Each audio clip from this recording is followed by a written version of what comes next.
Los que habéis venido a estas clases de los domingos, en primer lugar, me gustaría saludaros y también en este lugar donde hacemos esta introducción al budismo, los que nos tenemos este libro, que estamos viendo este libro en el cual se habla de la ciencia, de la filosofía y de la práctica budista, estas tres partes, lo que nos lo que tenemos que conseguir en último término es la práctica budista. Pero para conseguir esto, tanto si somos budistas como si no, tenemos estas enseñanzas que es la filosofía y la ciencia budista, que es algo relevante no solo para los budistas, sino también para los no budistas. Entonces, por ejemplo, la teoría de mentes, como las conciencias, cómo funcionan las conciencias y también cuáles son las bases, cuáles son los fundamentos. Entonces, tenemos esta presentación de la filosofía budista, en la cual vemos la teoría de mentes, y dentro de la ciencia budista tenemos estas las bases para la filosofía budista. Por esta razón, podemos tener una práctica budista sin equivocaciones. Por ejemplo, decimos, si nosotros comprendemos las bases, que son las dos nobles verdades, las conocemos bien, en base a esto podremos comprender también una buena práctica del budismo. Pues estas dos verdades, estos fundamentos,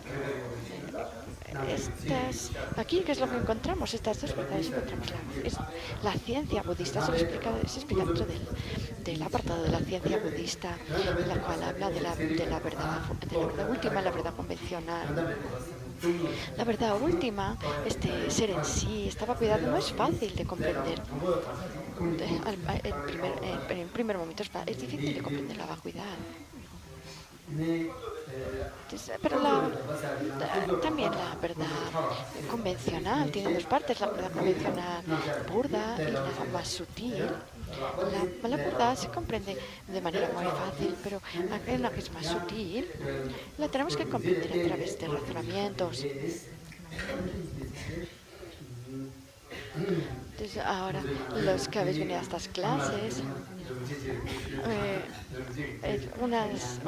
una señora que le hizo una pregunta a un Rinpoche, y entonces le preguntó, ¿a dónde va usted? Y dice, bueno, yo voy a dar unas enseñanzas dentro del budismo. Entonces, ¿ahora por dónde va? ¿Por qué parte? Perdona, fue al revés. Rinpoche le preguntaba a la señora, ¿de dónde va usted? Voy a clase de budismo, de introducción al budismo. Entonces le pregunté, ¿por dónde vais ahora? Le vamos por las 4 nobles verdades, por las 2 verdades. Y entonces, ¿qué entiendes estos conceptos de las 4 nobles verdades, de las 2 verdades? Y ella le dijo, bueno, antes no lo entendía muy bien, pero ahora poco a poco creo que lo estoy comprendiendo mejor. Entonces, los 4 nobles verdades son esta y esta, y yo creo que será más o menos así, le explicó. Y luego le dijo, las 2 verdades, tenemos la verdad convencional, están en el templo, entonces decía, pues la verdad convencional son todos estos objetos que podemos ver aquí y todo lo que podemos oír aquí en el templo, a esto se refiere la verdad convencional. Y después estará la verdad última. La verdad última necesitamos explicarlo de una manera más sutil. Una segunda explicación. No es tan fácil de comprender. Es difícil de comprender la verdad última. Yo, por ejemplo, cuando era joven estuve trabajando en todo tipo de cosas y no pude dedicarme al estudio del budismo, y ahora que ya me he hecho mayor, me parece que es difícil que comprenda la verdad última. Entonces, como ya soy bastante mayor, creo que en esta vida no voy a poder ser capaz de comprender la verdad última. Esto es lo que ella dijo. Entonces Rinpoche le dijo, eso me parece increíble. Esta comprensión que tiene usted sobre las dos verdades, no solamente ya solamente que comprenda, que conozca los términos y también un poco la idea de cuál es uno de ellos. Eso ya me parece increíble. Entonces, el Rinpoche dijo, mi padre y mi madre viven en el Tíbet. Ellos no saben ni siquiera cuáles enumerar son las cuatro nobles verdades. No saben, no, si les hablas de la verdad del sufrimiento, del origen del sufrimiento, de la cesación o del camino, ellos no solamente, ni siquiera conocerían el término, ni siquiera entenderían la palabra. Y lo mismo con la verdad convencional, la verdad última. Entonces, el Rinpoche le dijo,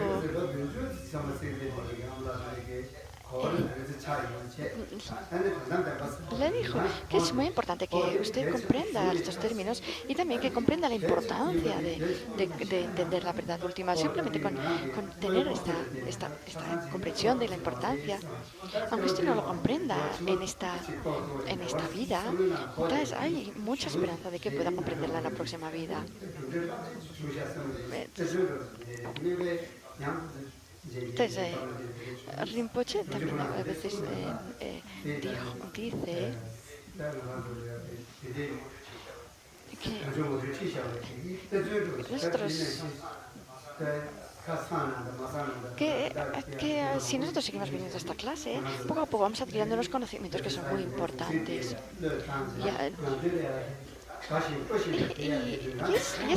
Y si venís a esta clase porque realmente veis la preciosidad de las enseñanzas. Y eso es gracias a la amabilidad del maestro y también gracias a que nosotros tenemos acumulados ciertos méritos.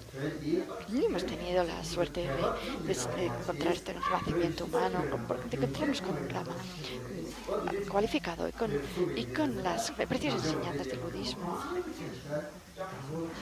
Entonces, nosotros hemos ido haciendo estas clases en las cuales hemos ido enseñando desde el principio, de todo desde el refugio, y vamos a ir explicando los sutras y los tantras. Entonces, eso podemos nosotros sentirnos orgullosos y contentos de llevar viviendo estas clases tanto tiempo. Es algo que luego, a la hora de la muerte, podemos decir, es la verdad, que en esta vida has salido, has hecho muy bien, la he aprovechado muy bien.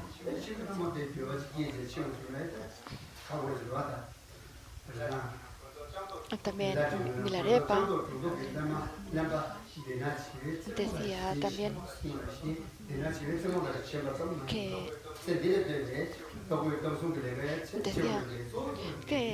que sí, que tenemos muchos trabajos en esta vida que hacer, pero lo más importante es el Dharma, lo más importante es estudiar, reflexionar y meditar en el Dharma.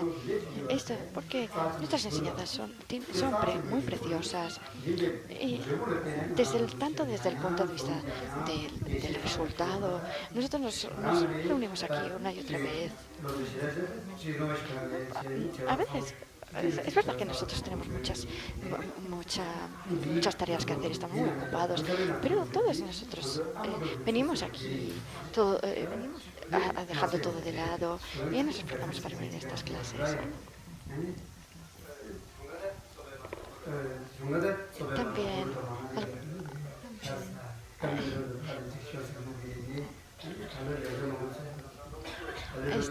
normalmente yo suelo ir también a Chopema, a Rivalsar y a otros sitios a enseñar Dharma, pero este año no he podido ir porque estaba muy ocupado, sobre todo con el Lama Kyupa, pero aquí siempre vengo de estas clases, siempre nunca se han cortado.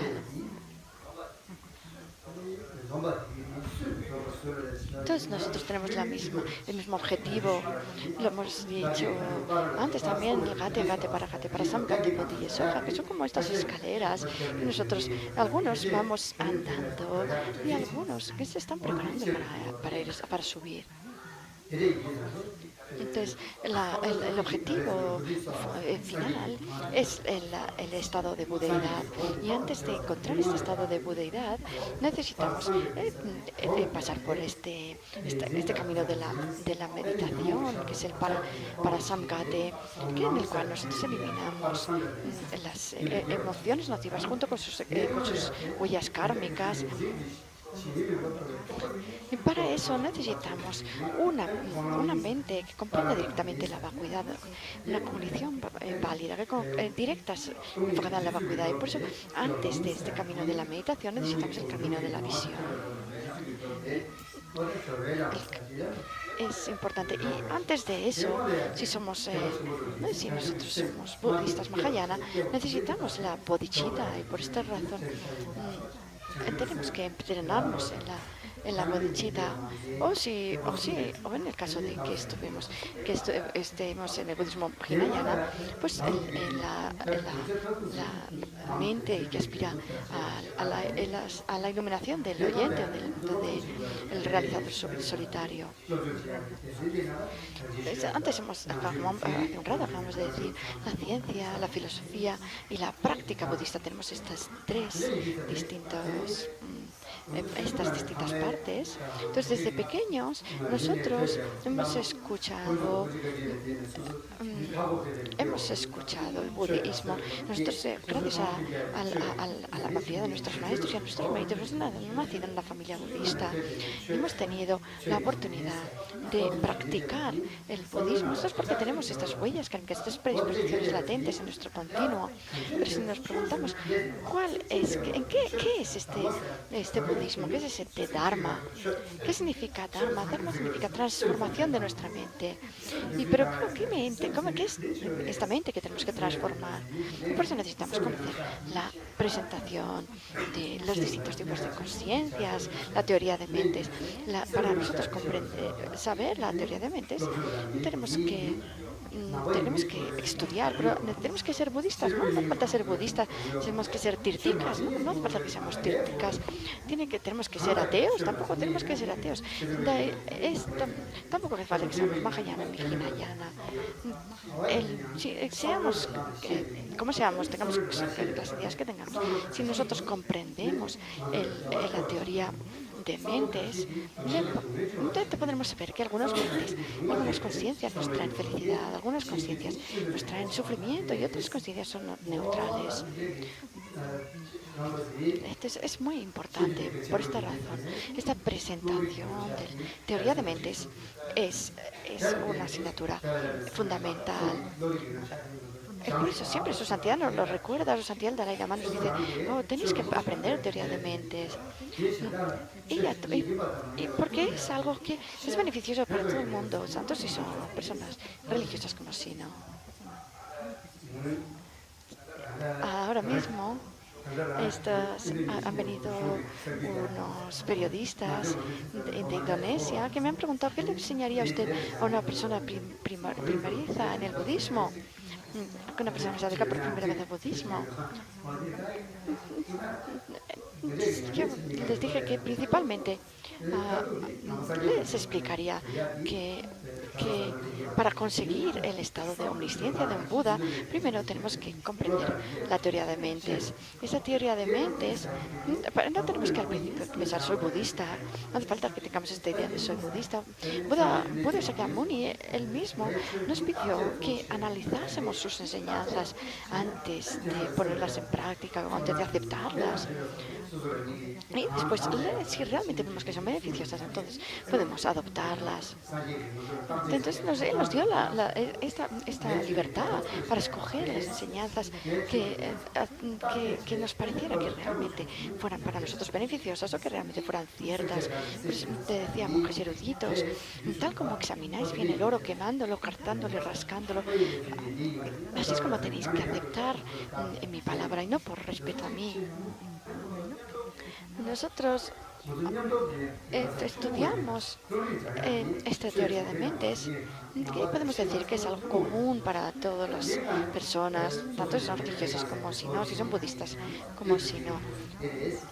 Entonces, es muy importante, vemos que es muy importante estudiar teoría de mentes. Entonces, ahora vamos a ver en el libro, en este libro que habla de la ciencia, de la filosofía y de la práctica budista. Estamos en la página 247.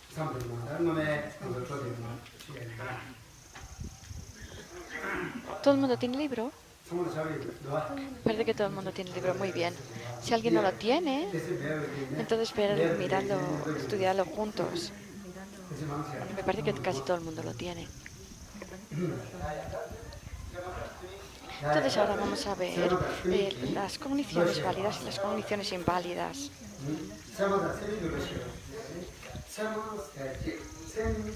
Entonces hay dos tipos de cogniciones, las cogniciones válidas y las cogniciones inválidas.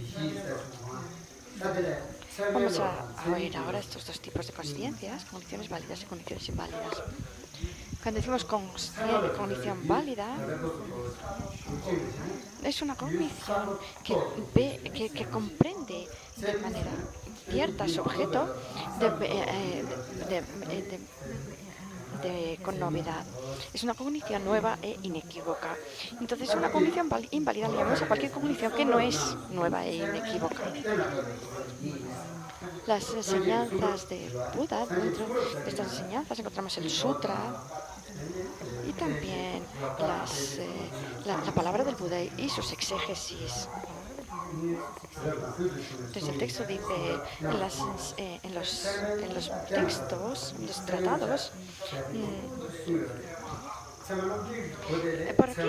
¿cuál es la necesidad de explicar la cognición válida en los tratados budistas? En los tratados sobre epistemología. Y es para lograr los deseos de los seres, de las personas. Es con esta intención que se van a conseguir los deseos, las esperanzas de los seres. Además,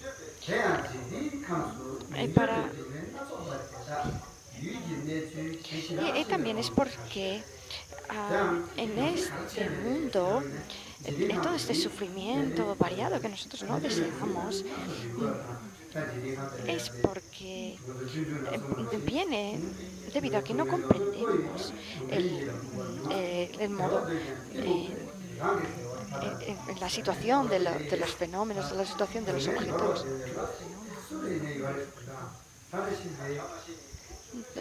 Por ejemplo, los niños pequeños muchas veces te dicen, no soy feliz. También vemos que incluso los animales, los pajaritos, por ejemplo, tienen sufrimientos. Todos los seres tienen sufrimiento. Tienen todo tipo de sufrimientos variados. Entonces, el sufrimiento lo tienen todos y todos quieren ser felices. Por ejemplo, nosotros cuando vamos a hacer coras o cuando vamos arriba a la montaña, en algún lugar, hay algunas personas que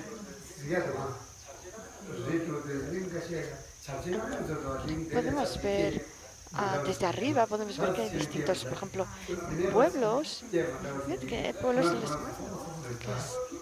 incluso si vamos a la Cora, ¿vosotros habéis mirado alguna vez cuando ibais por la Cora? Si veis, hay un templo en un lado y también entonces vemos que hay, por ejemplo, distintos grupos de monos que cada uno está haciendo grupos y si los grupos se acercan a otros, los otros gritan mucho, también.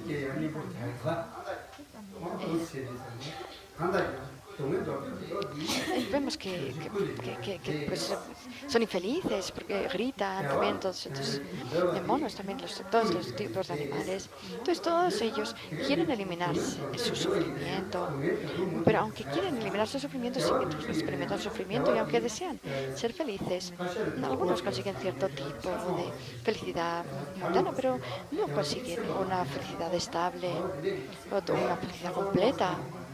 Entonces, ¿cómo podemos eliminar este sufrimiento? Entonces tenemos que comprender cuáles son las causas de la felicidad y cuáles son las causas del sufrimiento. Entonces, tenemos que darnos cuenta que hay algunas de nuestras ideas sobre cómo se alcanza el sufrimiento y la felicidad son erróneas. Tenemos que, para reconocer cuál es lo cierto y cuál es lo equivocado, necesitamos comprender esta teoría sobre la cognición válida. Entonces, todos los problemas que tenemos, todos los sufrimientos, vienen de no comprender bien el modo de existencia de los fenómenos, de los objetos. Por ejemplo, en una familia a veces hay peleas, incluso en esta familia, o a lo mejor, o incluso en una ciudad o en un país, o en este mismo mundo entero. Todos estos problemas, las personas que crean estos problemas es porque no comprenden esta presentación de la condición válida y no comprenden cuáles son las causas de la felicidad y cuáles son las causas del sufrimiento.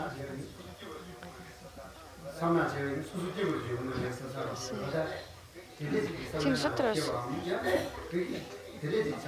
¿por qué no saben si hacemos esto pasa? Que estamos creando las causas para el futuro sufrimiento. Eso no lo saben.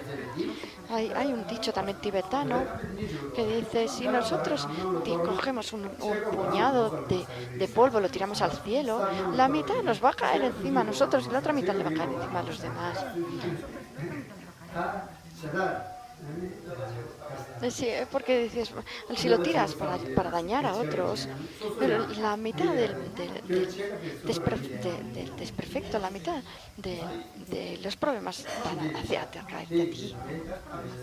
También hay otro dicho que dice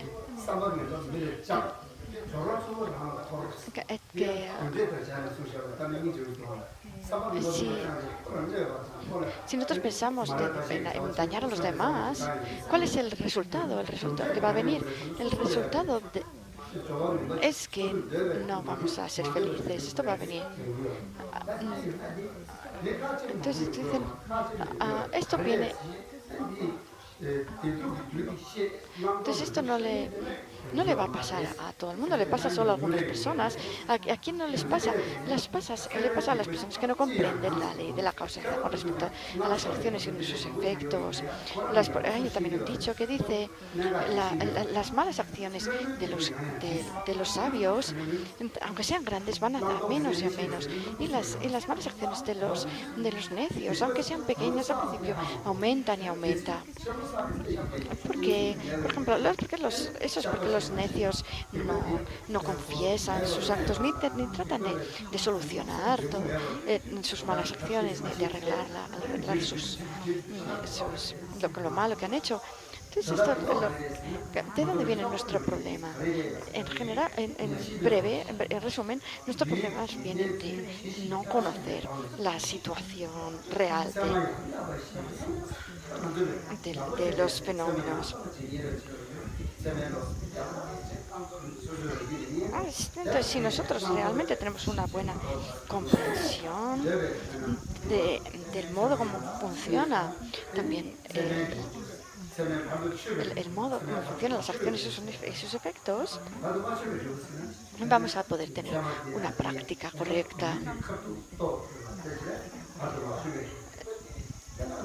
Si nosotros sabemos esto es virtud, esto es no virtud, si lo hacemos bien,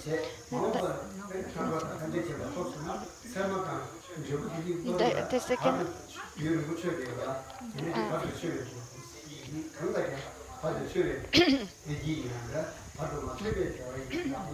entonces, sí, para nosotros, nosotros para poder tenemos que comprender bien cuáles son los objetos a abandonar y cuáles son los objetos a entrenar o los objetos a aplicar. Había unos padres que tenían unos hijos uno que era muy prudente y entonces ellos vigilaban más a los hijos que eran más alocados y el que era más inteligente, más prudente, sus padres le encargaban más trabajo y más responsabilidades porque pensaban que no le iba a pasar nada y que no pasaba nada con él. Entonces esto lo que nos muestra es que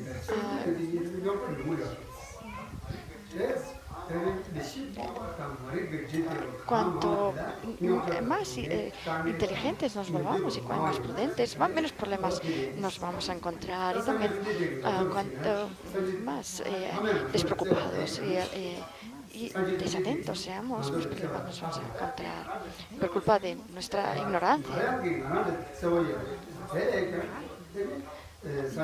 Nosotros tenemos el amor que tenemos por los budas y los bodhisattvas es un amor excelso y él decía y mayor que este amor, Maitreya es el amor que usted tiene por todos nosotros, porque los budas tienen este deseo de eliminar todos los sufrimientos de todos los seres.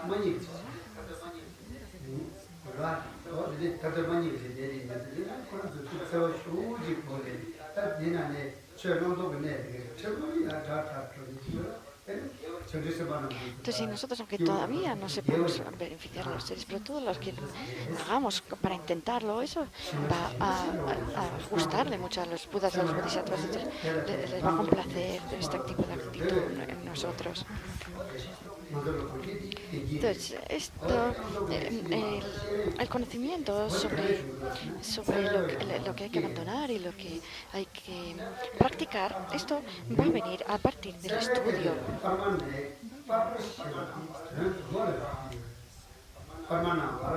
Entonces, en Pramanavartika Karika es este texto sobre epistemología de Dharmakirti. Empieza con esta parte en la cual explica la parte del nombre. Dice de Pramartika, de pra significa primero.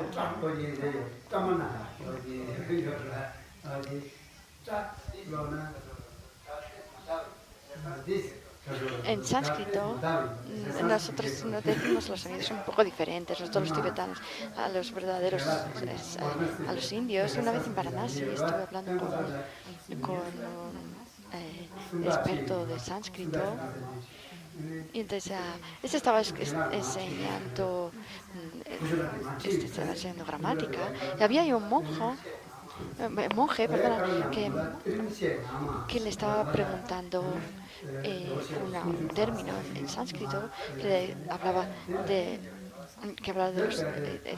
el término que significa los 30 versos. O sea,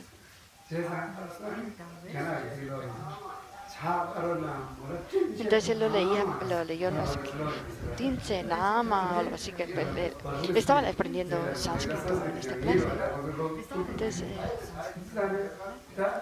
Entonces él decía letras en tibetano, y esto no lo hay en sánscrito. Entonces los que estaban escuchaban unos sonidos extraños que para ellos era Cha Paru Nama.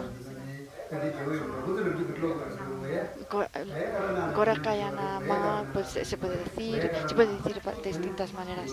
Pero lo leyó mal.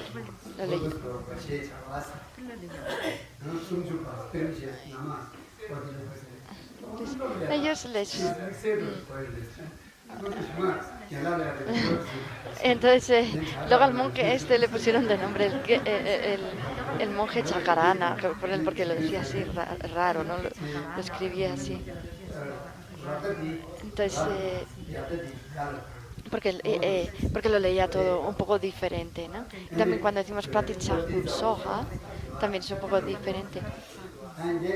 Algunos dicen Tatita Soja. El otro día en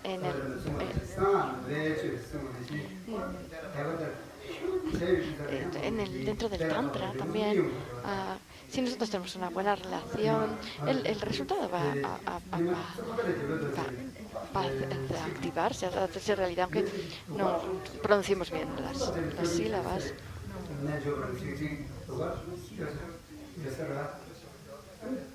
Entonces que va que el Sankyatso, el, el, el séptimo Dalai Lama, perdón.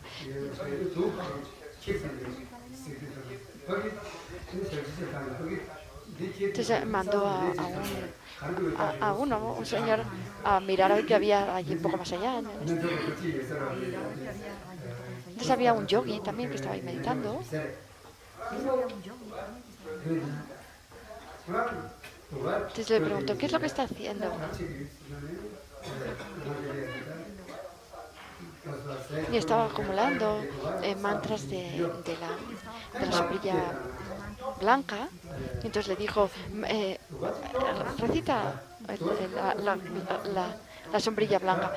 Y por lo visto que la recitó bien, no supo terminar bien la recitación.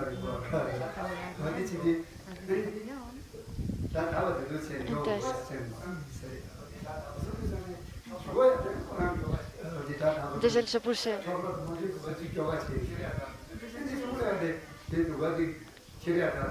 Entonces, se fue a practicar.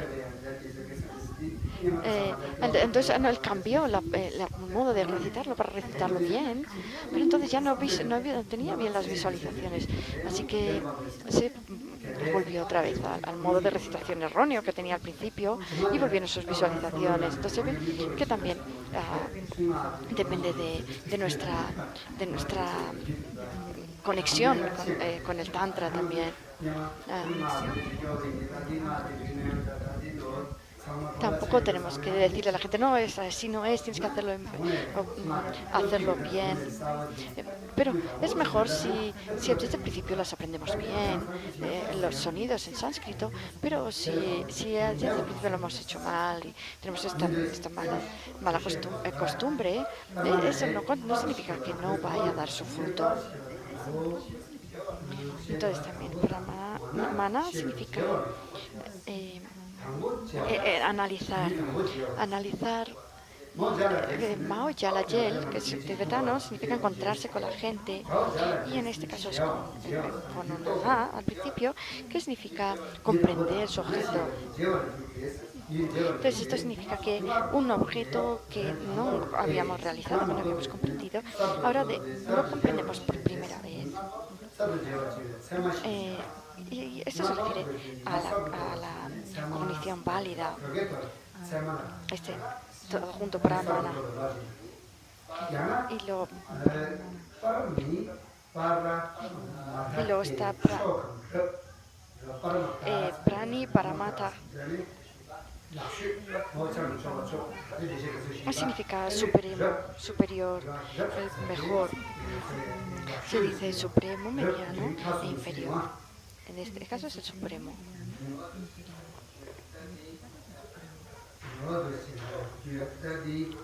Lo que quiere decir. Luego mana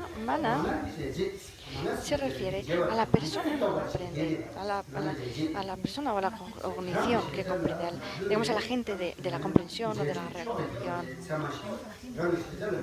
Entonces, puesto que esta cognición válida es inequívoca con respecto a su objeto de conocimiento, entonces es el mejor agente de comprensión, y por eso se le llama cognición válida.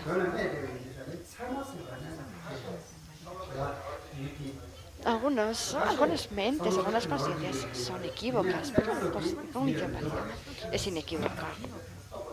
Entonces, cuando dice es inequívoca con respecto a su propio objeto de conocimiento, se refiere a su objeto aprendido.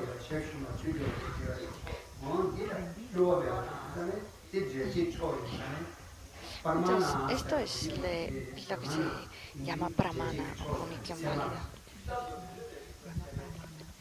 La cognición nueva e inequívoca es la definición de cognición válida. Entonces vemos que aquí hay tres características. Necesita ser nueva, necesita ser inequívoca y necesita ser una cognición. Entonces, una cognición que comprende de manera inequívoca un fenómeno que ya había comprendido previamente, ¿esto es una cognición válida? No, ha de ser nueva. O, por ejemplo, vale con un objeto que no sea, por ejemplo, una persona. ¿Puede ser una cognición nueva inequívoca? No, tiene que ser una cognición, tiene que ser una mente, una conciencia. Entonces después tenemos la cognición, una cognición subsecuente. Las cogniciones que no... Con una cognición subsecuente significa cognición inválida que comprende su objeto, inducida por la previa comprensión de la cognición válida que la precede. Esta mente también comprende su objeto. Entonces, si nosotros, por ejemplo, algo que ya hemos comprendido, lo volvemos a, lo reflexionamos sobre ella y seguimos comprendiendo ese objeto, entonces esto es una cognición subsecuente. No es una cognición válida. Entonces, para eliminar la posible duda de que sea una cognición válida, en la definición de cognición subsecuente dice cognición inválida. Después tenemos una suposición correcta. La suposición correcta es una sabiduría que surge del estudio o de la escucha. Entonces, primero tenemos una mera comprensión que surge, una mera suposición correcta, una mera comprensión que surge del estudio. Comprendemos desde una mera sabiduría que surge del estudio. No es una verdadera comprensión, por eso dicen una mera comprensión, en este caso de la suposición correcta, en realidad no es una certeza. Y después tenemos la duda, es esta mente, esta cognición que vacila.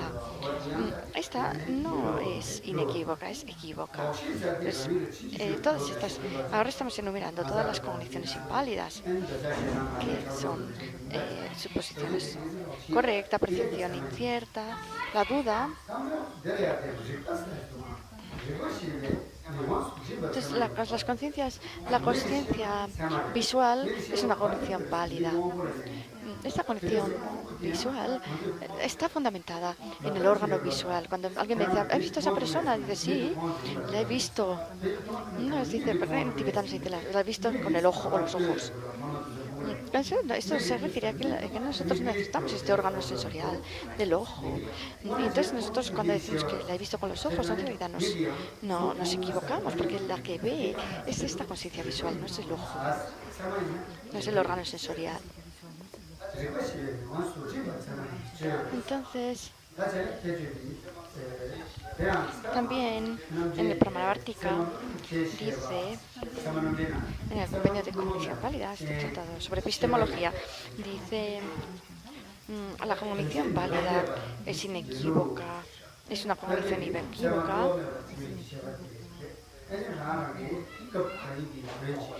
Y sería como permanecer en la capacidad de ejecutar una función, es inequívoco. Y también dice, es que esto es verso, entonces es un poco oscuro. Entonces dice, también la clarificación del sentido de lo que no comprendíamos. Si nosotros comprendemos bien, por ejemplo, a veces nosotros cuando escuchamos a otras personas, a veces nos confundimos y escuchamos algo que no es lo que han dicho. Entonces nos puede ocurrir. En el Lambriel también hay una parte donde dice que el maestro dice algo y los estudiantes se equivocan y entienden otra cosa. Hay muchas confusiones de este tipo. Y por esa razón,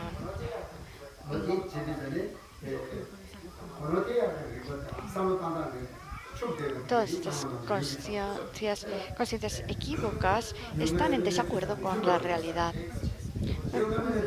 Para que si una conciencia está totalmente de acuerdo con la realidad, entonces a esta le llamamos una cognición válida, siendo nueva. Entonces ese es el sentido de ser inequívoca, que esté de acuerdo con la realidad.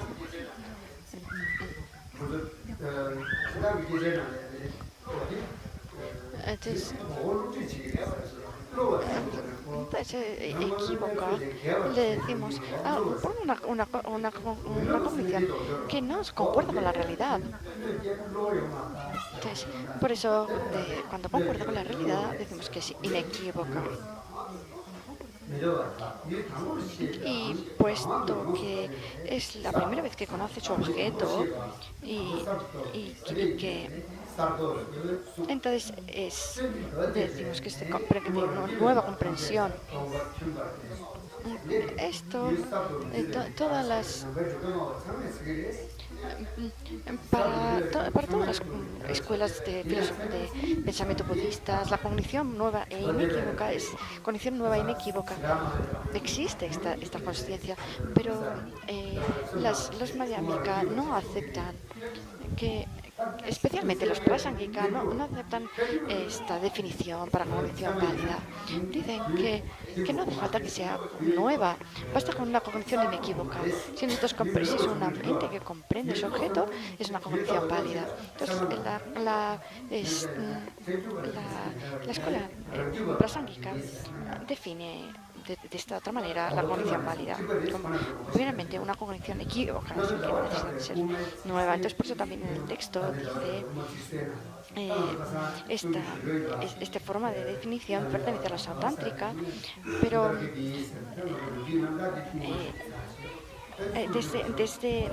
desde los sautántrica hasta esvatántrica, madhyamika. Porque el prasangika tiene una diferencia.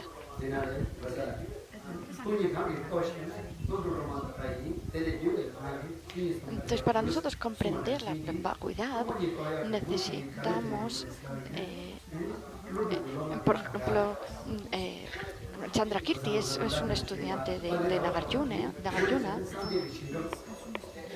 y él tuvo una determinación muy fuerte.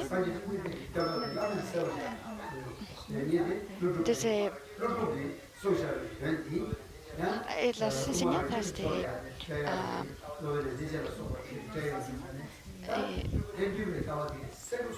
dicen que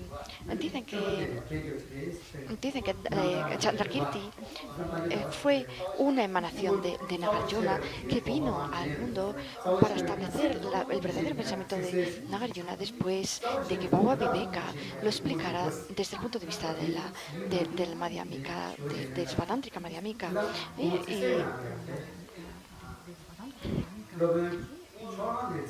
Entonces, aquí dice Chandrakirti, en las palabras claras, dice que Dignaga,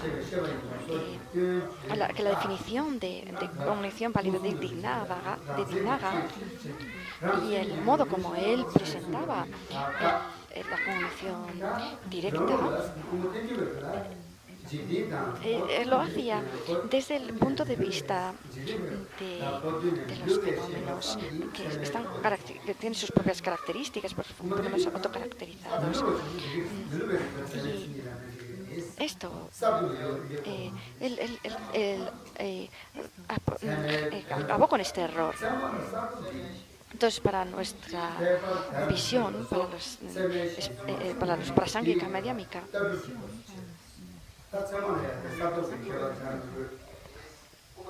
basta con decir que es una cognición inequívoca.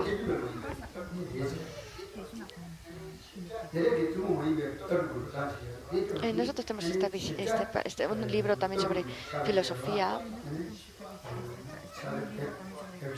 también en el 3, en el 4 y en el 5, en los volúmenes 3, 4 y 5 lo podemos ver también de una manera más extensa.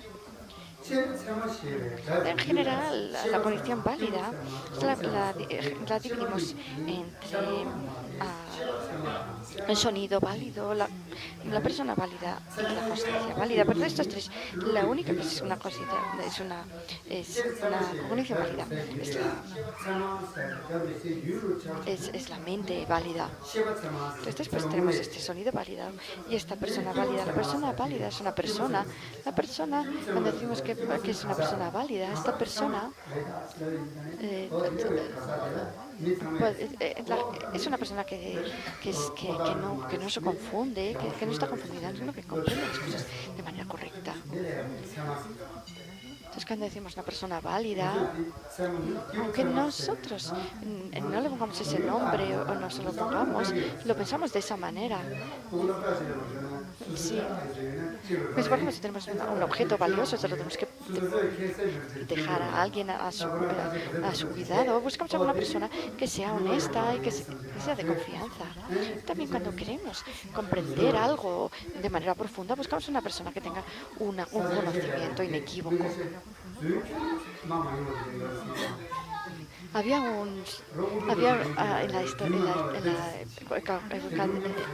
había un estudiante budista que decía que nunca mentía y se hizo muy famoso que nunca mentía. Entonces hubo alguien que dijo, no puede ser que nunca mienta. Entonces fue a buscarlo y entonces dijo, voy a hacer que no tenga más remedio que mentir. Entonces esta persona, como nunca había mentido en toda su vida, él dijo, yo, incluso que esté en peligro mi vida, yo nunca voy a mentir. Entonces, pero realmente consiguió no mentir en toda su vida hasta hacerse muy mayor. Entonces él decía que era una persona válida porque todo lo que él diga es verdad, necesariamente. Entonces, cuando nosotros hablamos, también ya sea nuestro maestro, nuestros amigos, algunos, nosotros les tenemos, nos confiamos en ellos al 100%, y otras personas no nos fiamos para ciertas cosas, para otras no. Entonces, cuando una persona realmente es 100% de confianza a la hora de que su conocimiento es inequívoco, le llamamos una persona válida. ¿Qué ejemplo tenemos? Pues Buda Sakyamuni. También en el segundo capítulo del Pramanavartika, este segundo capítulo nos dice aquel que se convirtió en un ser válido, que es nuestro protector, etc. Entonces, lo llamaba un ser válido. ¿Y por qué? Porque él había visto el modo de existencia de los fenómenos de manera inequívoca y tal como lo percibió, nos lo traspasó, nos traspasó este conocimiento, esta sabiduría. También en el discurso, en la esencia del discurso, también Lama Tsongkhapa también dice, si nosotros aceptamos una teoría o una visión filosófica que está que es incorrecta o que no está de acuerdo con la realidad, entonces esto muestra que no somos seres válidos. Buda Shakyamuni era un ser válido, entonces no puede aceptar una visión filosófica que esté en contra de la lógica. Tiene que ser una persona que acepte una visión filosófica de acuerdo con la lógica. Entonces, en algunos tratados de Buda, de algunos tratados y comentarios, se habla sobre las sutras de sentido definitivo, los sutras de sentido interpretativo. Entonces tenemos que hacer esta diferenciación y ser seguidores de la argumentación y no seguidores de las citas textuales. Cuando dice la persona válida, y después también hay también decimos que hay una cita textual válida. Entonces, por ejemplo, tomamos una parte de un sutra de Buda. Si este sutra realmente pues, concuerda con la lógica y concuerda con la realidad, entonces decimos que es un texto válido. Entonces, esto se refiere a que, por ejemplo, el tercer giro de la rueda del Dharma, puesto que son textos interpretativos, podemos decir que son que son equívocos, no son inequívocos, con lo cual nos diríamos que es un texto válido. O sea, que podemos aplicar esta validez también a los textos.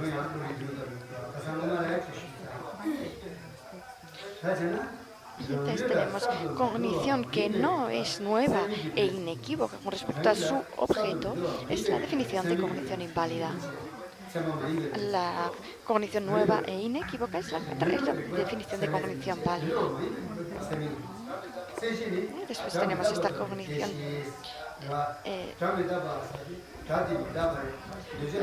por ejemplo, una cognición inferencial es una cognición válida. Cuando nosotros decimos, considerando el sujeto sonido, se sigue que es transitorio porque es un producto.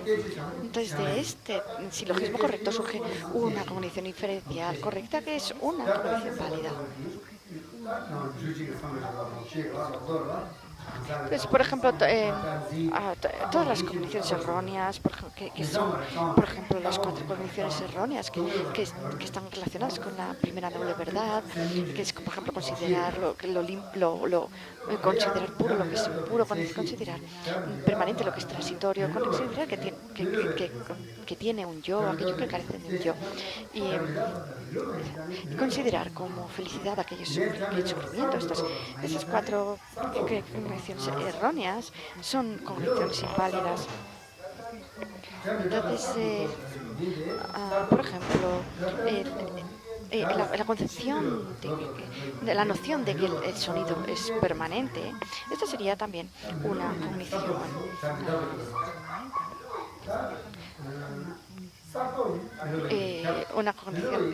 no válida. Entonces, si una cognición es nueva, no significa que tenga que ser inequívoca y al revés tampoco. Entonces, las cogniciones erróneas, las dudas, las percepciones inciertas, las suposiciones correctas y las cogniciones subsecuentes son cogniciones inválidas.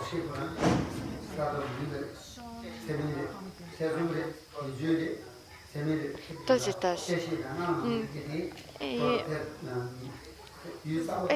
porque estas cogniciones no comprenden de manera certera su objeto.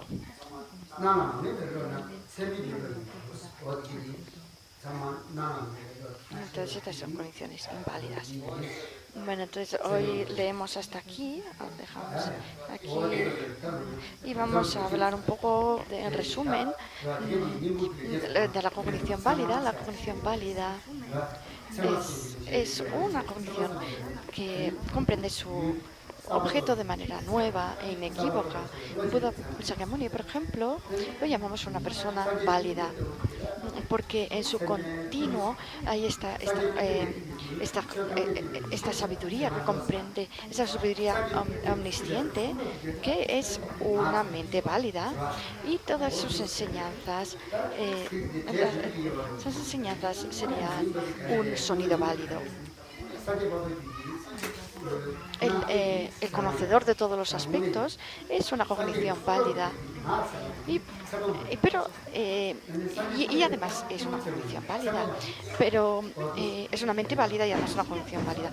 Pero, por ejemplo, Buda Shakyamuni es una persona válida, pero no es una cognición válida. Y tampoco, por ejemplo, sus enseñanzas, aunque son un sonido válido, no son una cognición válida, pues no son cogniciones, no son mentes. Entonces, ¿para qué? ¿Qué sentido tiene todo esto? Por ejemplo, si nosotros estamos analizando un objeto y hay dos personas analizando el mismo objeto, o por, o por ejemplo, si hay dos personas discutiendo y solo hay estas dos personas y nos preguntamos quién tiene la razón, quién no la tiene, si solamente hay estas dos personas que están discutiendo es difícil, pero si tenemos una tercera persona que pueda ser un buen juez, puede poner algo de luz.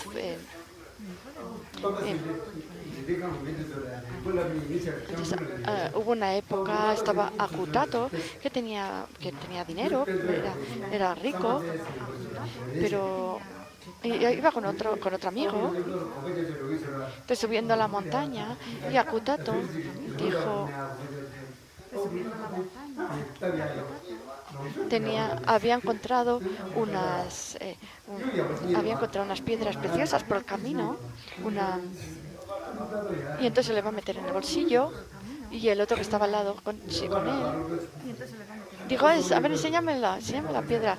Entonces la miró y dijo, oh, sí, qué bonita, tiene una forma muy bonita, y se la quedaba en la mano pero no la devolvía, y entonces después de un rato intentó guardársela también en su bolsillo, y entonces hay alguna gente que es así, le prestas algo y se lo queda, y se van haciendo un poco disimulando para ver si se lo pueden quedar. Entonces Akutato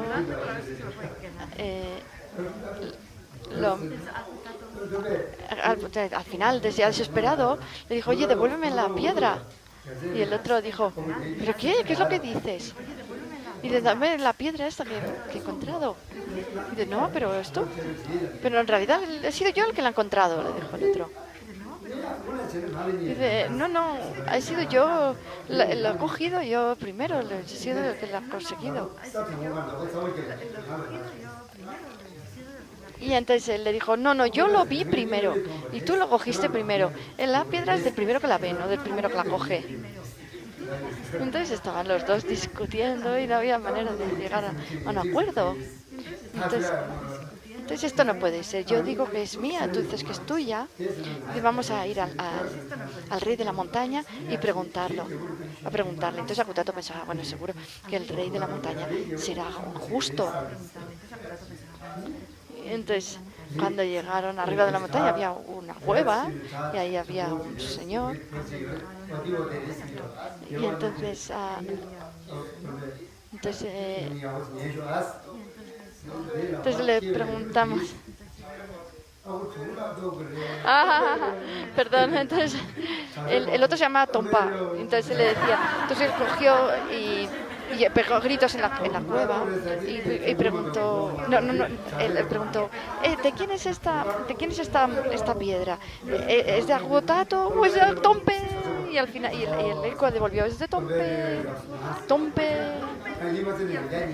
Entonces es de Akutato o es de Tompa. Entonces Tompa le devolvió el sonido a la cueva. Entonces dijo, no, ese es el rey de la montaña que ha dicho que es mía la piedra. Entonces Akutato dijo, uy, este no me va a dar la piedra.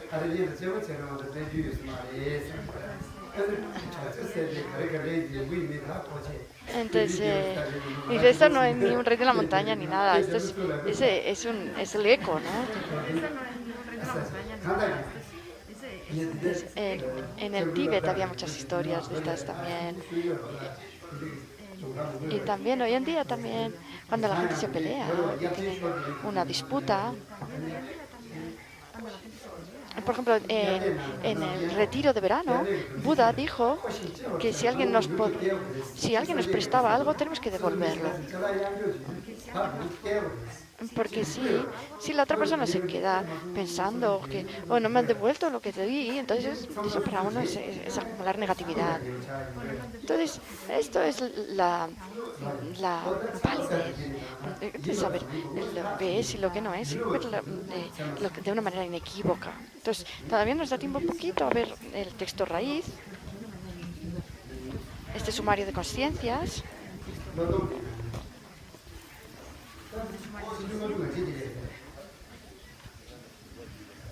Chuksum gala di tsari. Jepa tsema ni susum gala. Re di tsari nianti ola ni. Di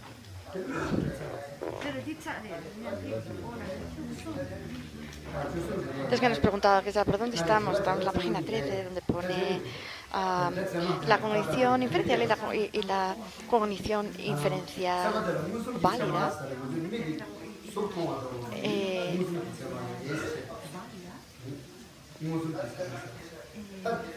Son equivalentes, debemos saberlo.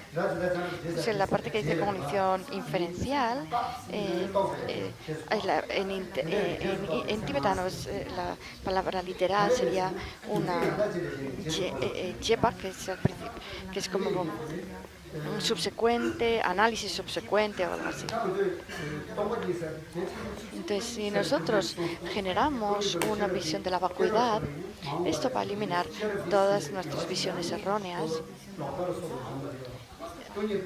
Y es una conciencia que no va a declinar, que vamos a mantener. Entonces, pero no la vamos a poder comprender meramente a través de que nos expliquen cosas y de escucharlas, sino que tenemos que generar esta conciencia, por ejemplo, esta cognición diferencial que comprende la vacuidad mediante un silogismo correcto. Por ejemplo, considerando el sujeto jarra, se sigue que no existe de manera verdadera porque es interdependiente. Entonces, a través de un silogismo semejante, nosotros podemos comprender la vacuidad con respecto de la jarra. Entonces, el primer momento de comprensión sería una cognición inferencial directa. Y los siguientes momentos serían una cognición inferencial subsecuente. Entonces, ¿qué es lo que quiere decir aquí cuando dice que son equivalentes cognición inferencial y cognición inferencial directa? Entonces, porque en este momento se está refiriendo al primer momento de comprensión inferencial a través de un silogismo correcto. Entonces, en algunos textos dirán que estos entonces, a partir del segundo instante de cognición inferencial, esto no es una cognición válida, sino que es una cognición subsecuente. Esto dice muchos textos. Entonces diríamos que la cognición inferencial no tiene por qué ser necesariamente una cognición válida, entonces no serían equivalentes.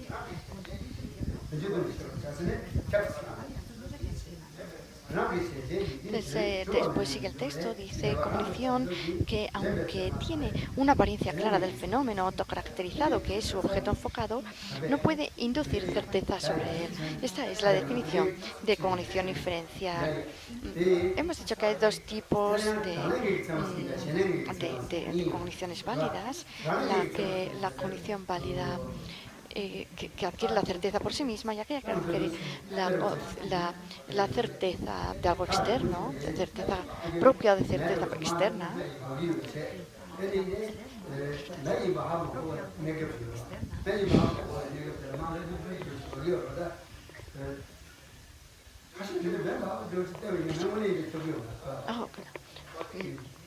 Entonces, en Tíbet también hay un sitio donde estaban haciendo una hoguera y era para espantar a los animales salvajes, etcétera. También hay algunos... Se dice que hay algunos animales que se pueden echar fuego por la boca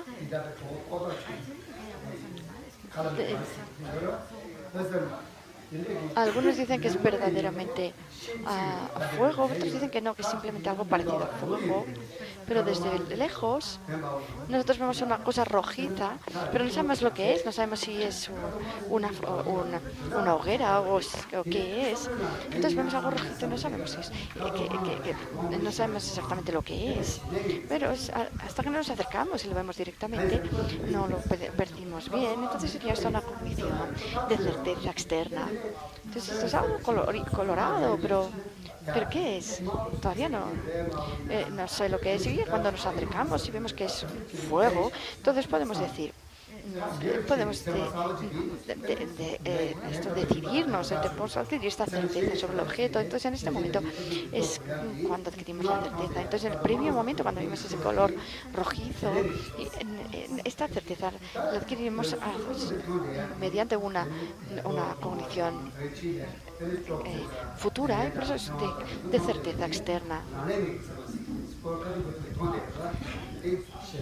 Entonces, en cambio, una cognición válida que adquiere de certeza propia, que adquiere la certeza de sí misma, entonces esto es eh, una cognición de certeza propia.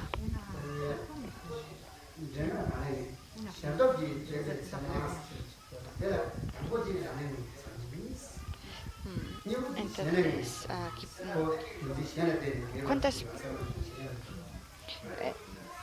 Por ejemplo, la autocognición. Sí, por ejemplo, si yo esta mañana he visto una flor, he tenido esta consciencia que percibió esta flor. Entonces ahora yo tengo esta consciencia. Ahora puedo recordar haber visto esta mañana esta flor. Entonces, esto es porque hay una consciencia que se llama autoconsciencia, que es una consciencia interna, lo que percibe en lo interior, que percibió esta consciencia percibiendo la flor, y por esto puedo tener una memoria no solo de la flor, sino de haber percibido la flor, puesto que percibía la flor. Entonces, esta sería la necesidad de los Sautántrica de afirmar la existencia de la autoconsciencia o esta consciencia introspectiva. Entonces, por ejemplo, cuando hacemos una foto, tenemos esta tarjeta de memoria donde guardan las fotos. También cuando nosotros vemos una flor, lo que guarda la memoria es una consciencia. Entonces, nosotros vemos la flor con una consciencia, y después hay esta autoconsciencia, esta consciencia introspectiva que percibe la consciencia que percibe la flor. O sea,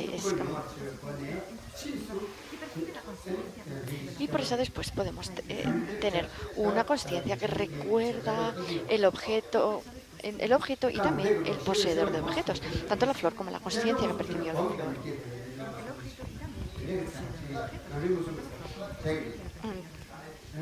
Entonces, la cognición inferencial es una cognición de certeza propia.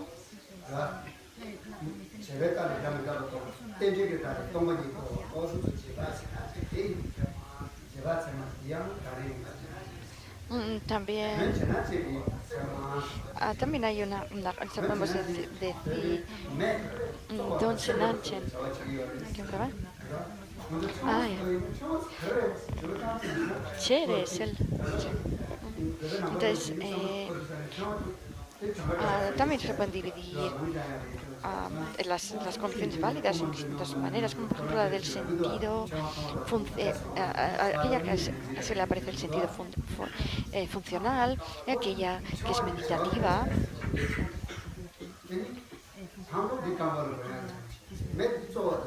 Entonces podemos hacer una división entre distintas, 5 diferentes,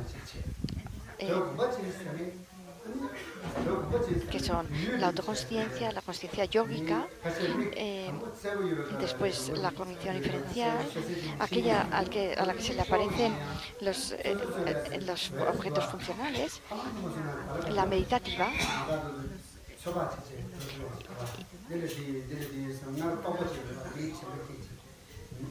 y la meditativa. Entonces, estas cinco, ¿no? La autoconsciencia, la consciencia válida yógica, la inferencial, aquella a la que se le aparecen los objetos funcionales, y la meditativa. Estas cinco tipos, vamos a hacer esta división en cinco. Compachen, perdón, meditativa no, es más bien como de costumbre, por la puesta de la costumbre. Entonces, hoy lo vamos a dejar. Esta sería la distribución en cinco de las cogniciones de certeza propia. Después, mañana veremos la división de las cogniciones de certeza externa. Entonces, hoy hemos estado hablando sobre esta diferenciación del budismo en ciencia budista, filosofía budista y práctica budista, y también sobre la cognición válida. La cognición válida hace un buen trabajo. Cuantas más cogniciones válidas tengamos, menos problemas vamos a tener. Cuantas más cogniciones inválidas tengamos, sobre todo cuantas más cogniciones erróneas tengamos, más problemas vamos a tener. Por ejemplo, el deseo, el orgullo, los celos, la pereza, la inatención, la imprudencia, todas estas son cogniciones inválidas y son cogniciones erróneas. Entonces, tenemos que tratar de generar cuantas más cogniciones válidas posibles, y para eso tenemos que analizar los objetos de nuestra cognición y de esa manera generar buenas cogniciones válidas. Si lo hacemos de esta manera,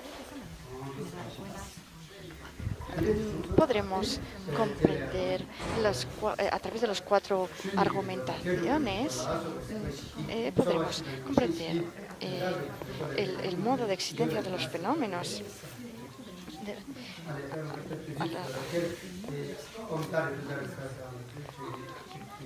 Entonces, mucha gente me pregunta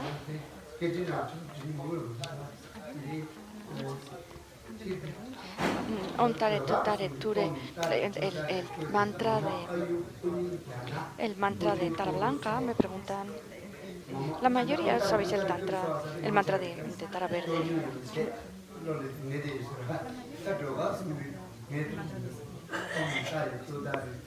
Que se la traduce, no sé si lo oís, recitando el mantra de Tara Blanca.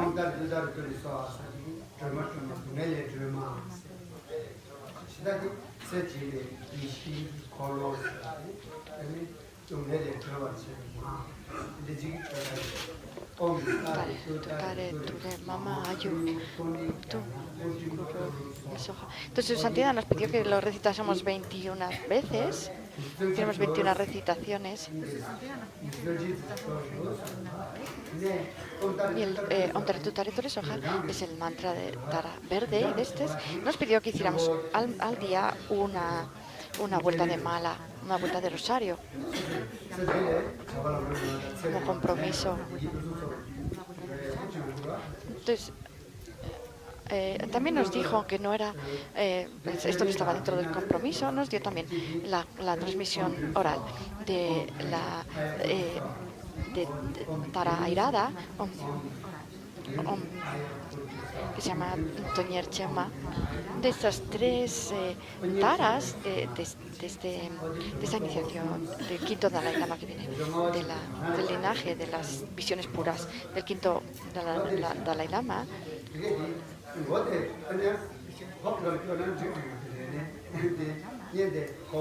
Entonces, junto con las hay una estrofa que la recitamos junto con ella, sería muy bueno porque explica el significado del mantra. Yo luego intentaré transcribirla en español.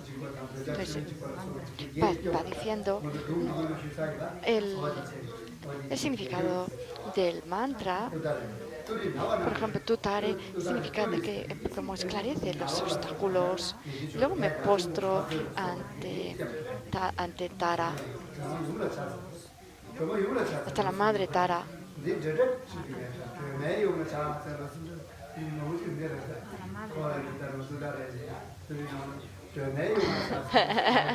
Entonces siempre pone es porque en el tibetano es equívoco.